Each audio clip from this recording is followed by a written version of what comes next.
지난 한 해 시작된 이 코로나 팬데믹이 진정되지 않고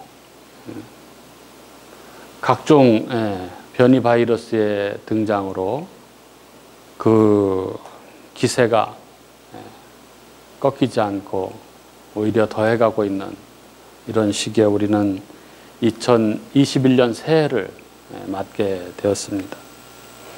중국 우한에서 처음 WHO에 보고된 이 신종 코로나 바이러스가 전 세계로 확산되면서 2020년은 정말 코로나가 다 삼켜버린 그런 한 해였습니다.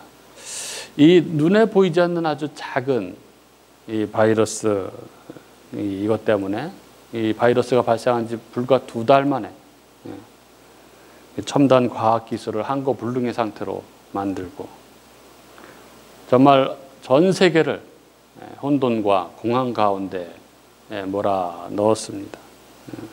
벌써 1년째 지속되고 있는 이 사태는 인류 역사상 그 유례를 찾을 수 없는 일이라고들 그렇게 말을 합니다. 그래서 이 코로나 사태 이후 이 역사를 이 BC와 AD로 나누잖아요. 그죠? 비포 크라이스트, 그리고 아노 도미니, 주님의 해. 이렇게 BC와 AD로 나누었는데 이 BC와 AD를 비포 코로나, 애프터 디지즈, 이렇게 바꿔야 되는 거 아니냐 이런 황당한 이야기까지 들립니다. 그렇습니다. 우리가 보아온 대로 이 코로나 이전과 코로나 이후는 너무나 많은 우리의 일상의 변화들이 생겼습니다. 우리의 일상의 너무 많은 부분들이 바뀌어 버렸습니다. 그리고 코로나의 이러한 파괴적인 영향력은 우리의 일상뿐 아니라 우리의 신앙생활에도 아주 현격한 변화들을 불러왔습니다. 교회는 이제 이 비대면 온라인 예배라고 하는 전에는 경험해 보지 못했던 이제 새로운 환경에 맞닥뜨려야 됐습니다. 이제 뭐 교회에 가서 함께 모여서 예배를 드리고 예배 후에 뭐 함께 식사하고 식사 후에 뭐 성경 공부를 하면서 뭐 교제하고 했던 이러한 일들은 이제 불가능한 일들이 되고 말았습니다. 언제나 떠들썩했던 그런 기독교의 절기들, 부활절, 성탄절, 이것들이 얼마나 축제 같은 그러한 시간들이었습니까? 그러나 지난 해에는 아주 그냥 조용히 지나가고 말았습니다. 뿐만 아니라 교회의 모든 행사들,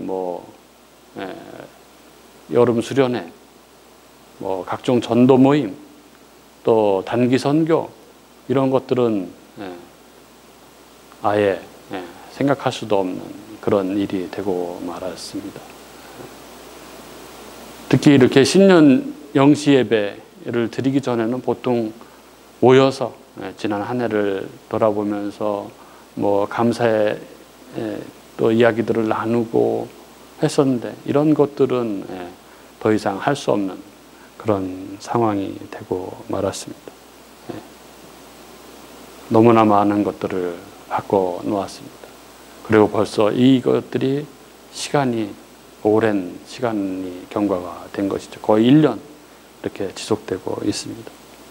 이런 상황이 이렇게 계속 지속되면서 더욱더 심각한 문제, 영적인 문제가 발생하기 시작을 했습니다. 많은 교인들이 이제 이 상황에 익숙해지기 시작한 것이죠. 그리고 이러한 익숙함은 자연스럽게 예배가 무엇인가, 교회가 무엇인가에 대한 물음과 의문, 그리고 회의를 갖게 되었습니다. 기독교 관련 조사 결과들은 이제 이 온라인 예배나 혹은 현장 예배 모두 참여하지 않는 사람들의 비율이 시간이 경과하면서 점점 늘어나고 있다는 것을 발표하고 있습니다. 실례로 지난해 비대면으로 예배를 드리다가 대면 예배로 이것이 이제 허락되어서 대면 예배로 바뀐 적이 있었는데 그때 교회들은 엄청난 충격을 받았다고 합니다. 대면 예배로 전환되어서 교회를 다 나올 수 있는 상황이 되었는데 실제로 20-30%밖에 안 나오는 그런 교회들이 부지기수였다고 합니다. 그리고 주일학교는 뭐 거의 전멸했다시피 했다고 합니다. 이 코로나19는 역설적으로 그동안 가려져 있던 이 교회의 허상들, 허울들 이것들을 다 들춰내고 우리의 신앙, 이 교회의 모습을 교회의 현주소를 보여주는 그러한 중요한 또 계기로 작용했습니다. 그리고 이러한 냉엄한 영적 상황 속에서 우리는 새해를 맞이하게 되었습니다. 우리 교우님들 어떻습니까? 우리 교우님들의 지금의 상황, 그리고 우리 교우님들은 교회에 대해서 어떻게 생각하십니까? 이 신년 영시 예배는 통상 이 교회가 그 한 해 동안 추구해야 할 목적, 그것이 이제 교회의 표어로 그렇게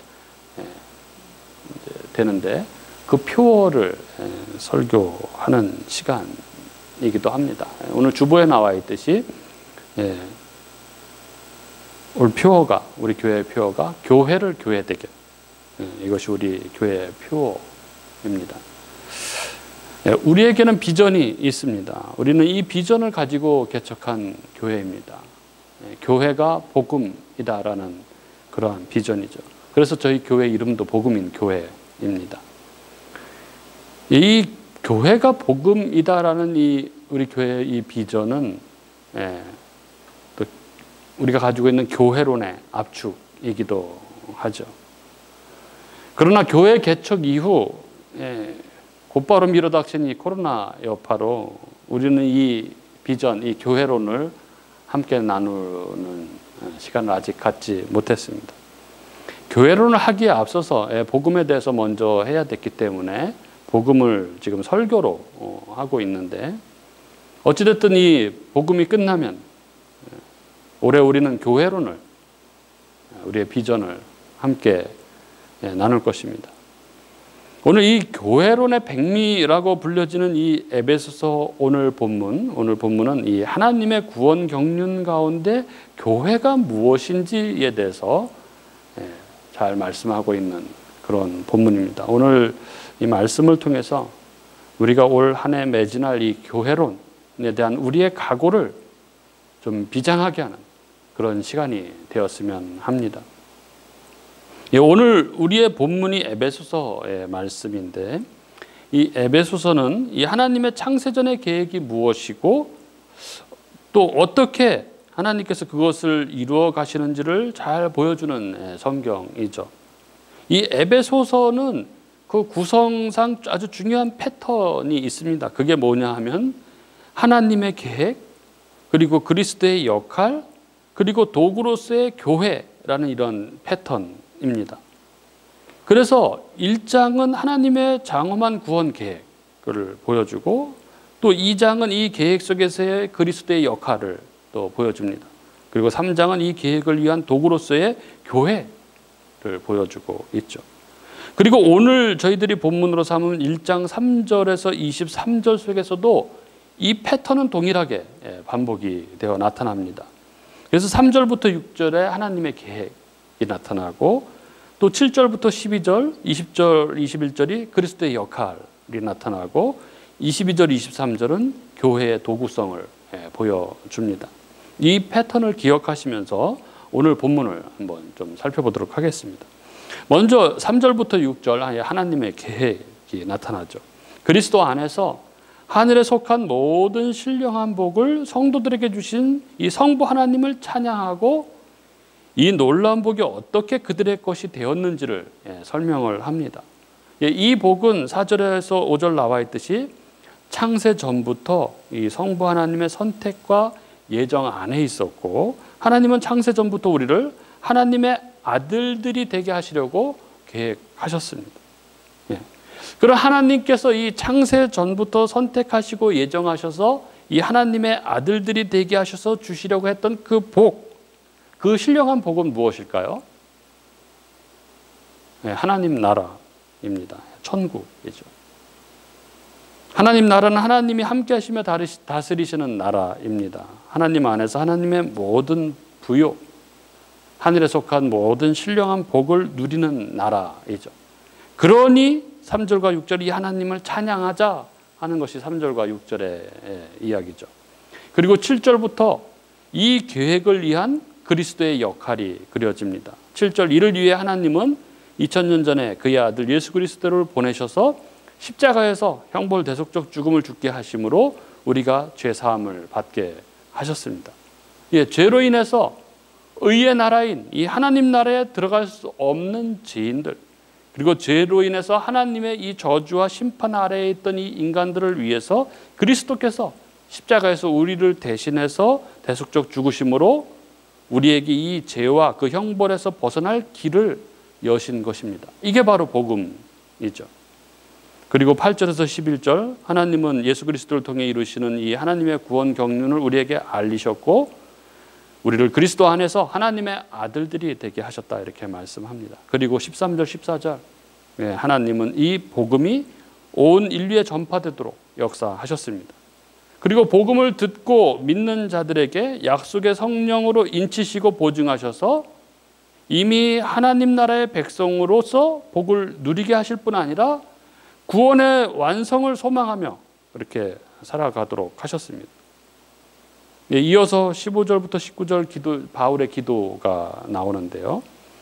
하나님이 계시의 영을 주셔서 이 하나님을 알기를 원한다.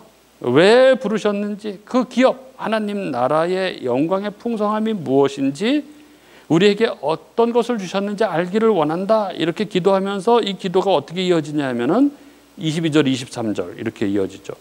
또 만물을 그의 발 아래에 복종하게 하시고 그를 만물 위에 교회의 머리로 삼으셨느니라. 교회는 그의 몸이니 만물 안에서 만물을 충만하게 하시는 이의 충만함이니라. 바로 교회로 이어지고 있는 것이죠. 에베소서 1장 전체는 이 창세 전부터 이 하나님이 진행해 오신 구원 경륜이 어떻게 교회로 이어지고 있는지를 보여줍니다. 하나님의 구원 경륜의 1차적 성취가 바로 교회입니다. 그래서 오늘 본문이 모든 것을 설명한 후에 마지막 절에서 교회로 마무리하고 있는 이유가 바로 그것인 것이죠. 여기에서 분명하게 보여주듯이 이 교회는 하나님 구원 경륜에 있어서 아주 중요한 핵심, 중추입니다. 교회, 이 헬라어로 에클레시아는 이 구약 성경에서 이 하나님의 백성들을 가리키는 이 칼, 이거를 헬라어로 번역한 게 에클레시아, 교회입니다. 교회는 건물을 이야기하는 것이 아니죠. 예수를 모신 각 사람들, 즉 하나님의 백성, 그리고 그들의 공동체를 교회, 에클레시아라고 합니다. 이 에클레시아가 에크, 나오다, 그리고 칼레오, 부르심의 합성어죠. 그러니까 부르심을 받아 나온 사람들, 하나님이 세상에서 불러낸 자들, 이들이 바로 교회, 우리가 바로 교회입니다. 이렇게 하나님의 놀라운 섭리와 역사 가운데 우리 주 예수 그리스도께서 교회를 세우셨고 교회에 자신의 모든 복을 부어 주셨습니다. 이것이 바로 우리 주 예수 그리스도가 교회의 머리라는 게 설립자이며 통치자라는 의미인 것이죠. 그리고 그의 몸, 충만이라는 말의 의미인 것입니다. 이 오늘 본문을 이렇게 저희가 간략하게 이렇게 훑어봤는데요. 그러면 왜 하나님께서는 당신의 택하신 백성들을 곧바로 천국으로 불러들이지 않으시고 이 교회로 살아가게 하시는 걸까요? 교회는 과연 하나님의 전체 구원 경륜 가운데 어디에 위치하고 있는 것일까요? 우리는 이 광대하고 비밀한 이 하나님의 구원 경륜, 이것을 우리가 이해하기 위해서 우리는 이 하나님 나라의 관점에서 우리는 이것을 바라볼 필요가 있습니다. 근데 성경의 전체 이야기, 성경의 전체 내용은 하나님이 하나님 나라를 어떻게 계획하셨는지, 그리고 이 계획이 어떻게 어그러졌는지, 그리고 이 어그러진 것을 하나님께서 어떻게 회복시키시고 어떻게 완성해 가는지를 보여주는 것이죠. 그게 창세기부터 계시록까지 이어지는 내용입니다. 그래서 완성되는 것이 하나님 나라인 것이죠. 여러분, 창세전, 이 만물이 창조되기 전 그 묵시의 하나님의 세계, 묵시의 세계라고 하죠. 거기 묵시의 세계에는 무엇이 있었겠습니까? 하나님 나라가 있었습니다. 삼위 하나님의 세계가 있었죠. 거기에는 삼위 하나님께서 충만한 거룩과 기쁨과 안식 가운데 삼위 하나님이 거하셨습니다.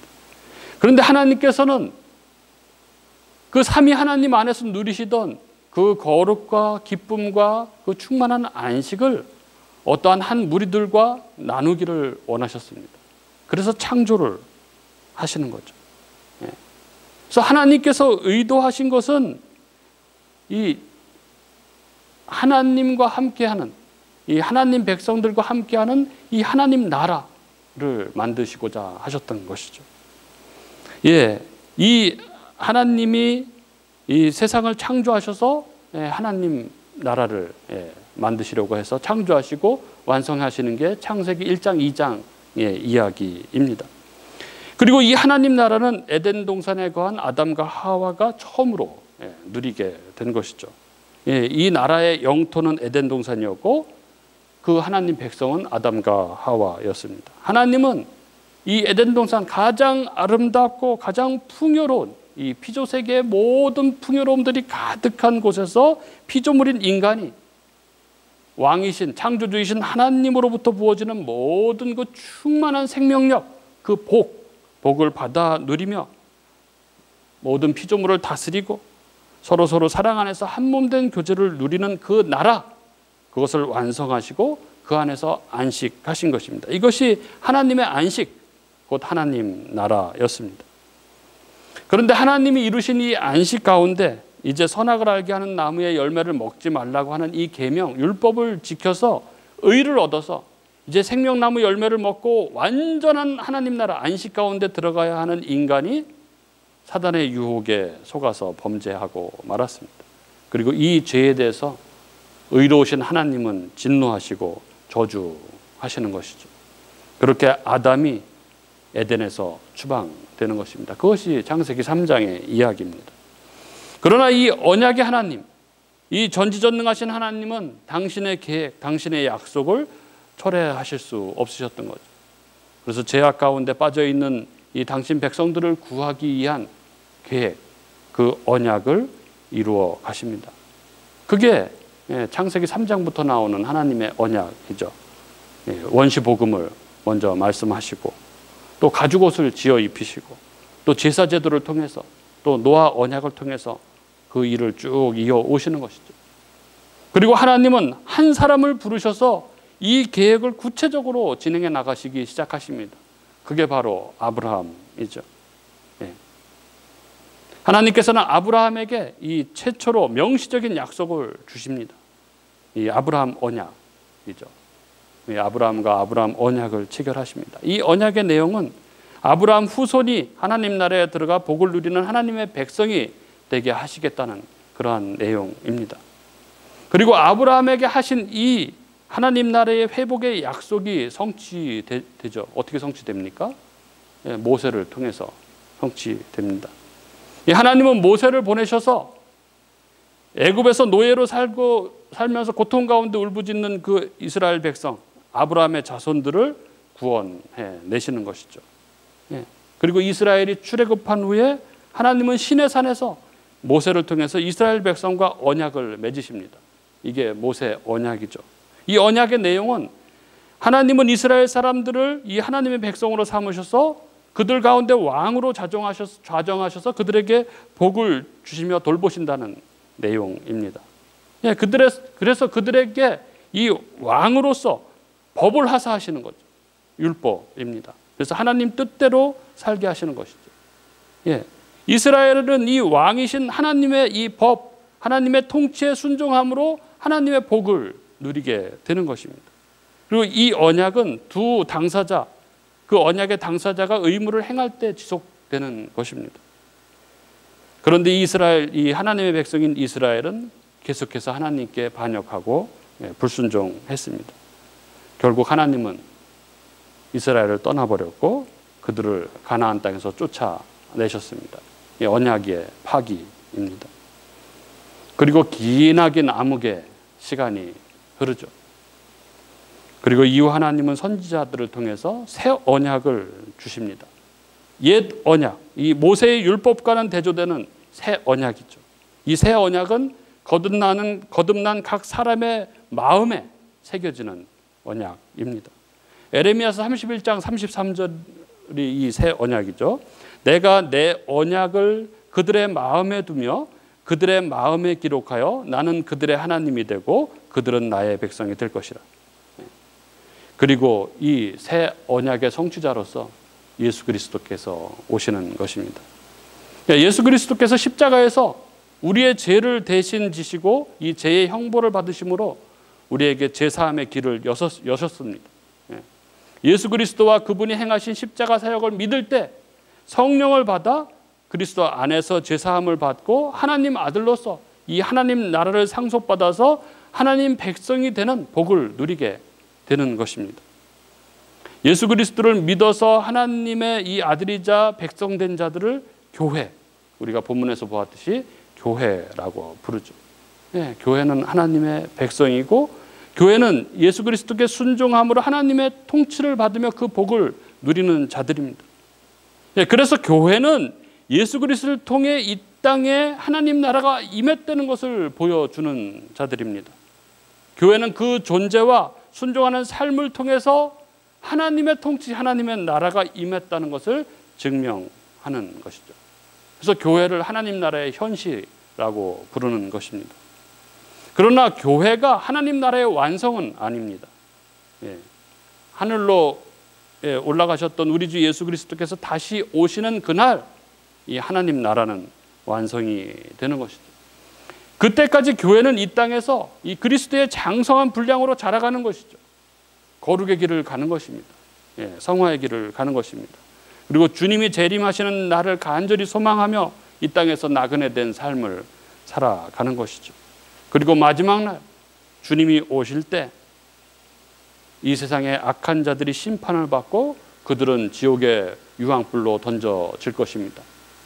그리고 예수 그리스도를 믿는 자들, 교회는 새하늘과 새 땅에서 완성된 하나님 나라에서 하나님과 영원히 함께하며 하나님의 모든 복락을 누리며 영원히 살아가게 되는 것입니다.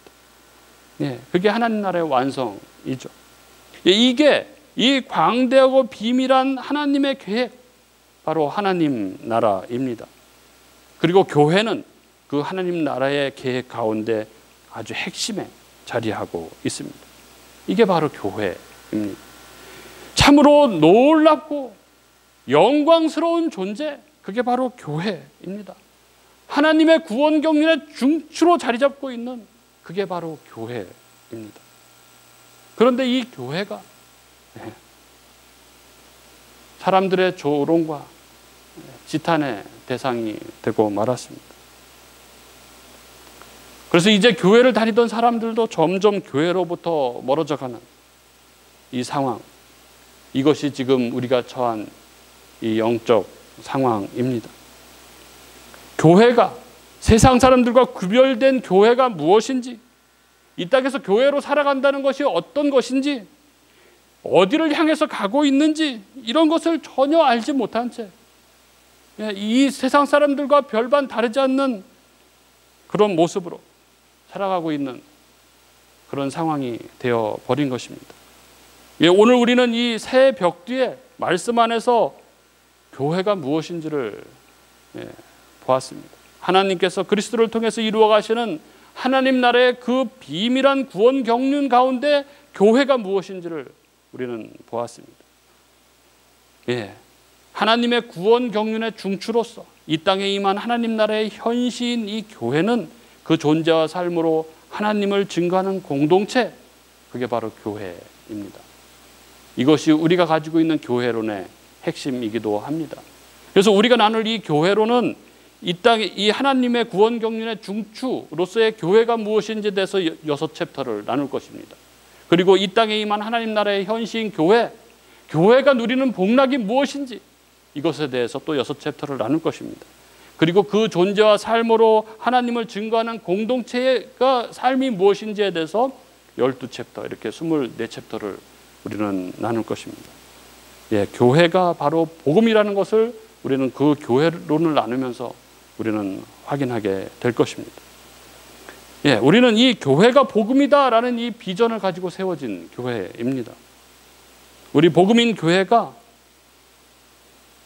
교회들 가운데, 이 땅 가운데 교회가 무엇인지를 보여줘야 하는 그런 사명을 우리는 가지고 있는 것이죠. 올해 우리는 이 교회를 깊이 함께 나눌 것입니다. 그래서 복음 안에서 복음으로 살아가는 삶을 통해서 하나님을 증거하는 공동체인 교회가 무엇인지 우리는 그 교회론의 초석을 아주 깊게 우리는 다져 나갈 것입니다. 지난 13일 이 화이자 백신이 미국 전역 636곳에 배송되는 이 백신 수송 작전이 펼쳐졌는데 TV로 아주 생생하게 중계가 됐습니다. 이것을 보도하는 그 언론들은 마치 그 영화 속에서 인류의 멸망 앞에 막 특공대가 출발하는 것 같은 그런 비장한 보도들을 보여줬습니다. 이 뉴스에서 이 백악관 이 코로나 백신 개발 프로그램 이 초고속 작전의 최고 운영 책임자인 이 구스타프 퍼나 육군대장 이 브리핑에서 이렇게 이야기했습니다. 미국과 연합군이 1944년 프랑스 노르망디 상륙작전을 펼쳤던 D-Day는 이 제2차 세계대전의 중대한 전환점이었다. 그것은 전쟁 종말의 시작이었다. 오늘 우리가 서 있는 지점이 바로 그곳이다 라고 이렇게 말했는데 이 말하는 장면이 너무나 정말 영화 같은 그런 인상적인 장면이었습니다. 저는 지금 우리가 처한 이 영적인 상황이 이해 못지않은 엄중한 상황이라고 생각을 합니다. 교회가 그 존재 의미를 상실한 채 앞을 예측할 수 없는 그 상황 속에 표류하고 있는 이때, 이 시기에 우리는 2021년이라는 새해를 맞이하고 있습니다. 이 시기는 정말 마스크, 손소독제, 거리두기 이걸로는 더 이상 막아낼 수 없는 이 한계 상황 속에 이 게임 체인저라고 부르죠. 이 판을 완전히 엎을 수 있는 그 백신, 그 영적 백신, 그 근본적 대책이 교회에 필요한 시점이라고 저는 생각을 합니다. 이러한 시기에 우리는 올해 우리 교회의 표어를 교회를 교회되게라고 정했습니다. 그리고 우리는 올 한 해 이 교회론을 함께 공부하면서 교회가 무엇인지, 교회로 살아가는 것이 무엇인지에 대해서 우리는 함께 고민할 것입니다. 생각하건대 이 교회에 대한 우리의 시각과 인식이 새로워질 때 그때 우리 개인의 삶의 문제, 또 우리가 하는 일들, 우리가 관계 맺어 살아가는 사람들에 대한 이해도 새로워질 것이라고 생각합니다. 그리고 그때 우리는 진정한 새해를 맞이하게 될 것이라고 그렇게 믿습니다. 비록 이 땅에 완전한 교회는 없다고 할지라도 교회로 하여금 더욱 교회되게 하는 그러한 사명, 그러한 교회는 있는 것이죠. 그리고 그 역할 중에 중요한 부분을 우리에게 맡기셨다고 그런 생각을 하게 됩니다. 이 사명으로 개척된 이 교회에 함께 모인 우리 교우님들, 이 사명을 향해서 함께 힘차게 달려가는 그런 한 해가 되었으면 좋겠습니다. 우리는 연약하고 부족하지만 이 주신 사명을 붙들고 우리가 달려갈 때 우리들 가운데 주의 은혜가 충만히 부어질 것이라고 그렇게 믿습니다. 우리 함께 기도하겠습니다.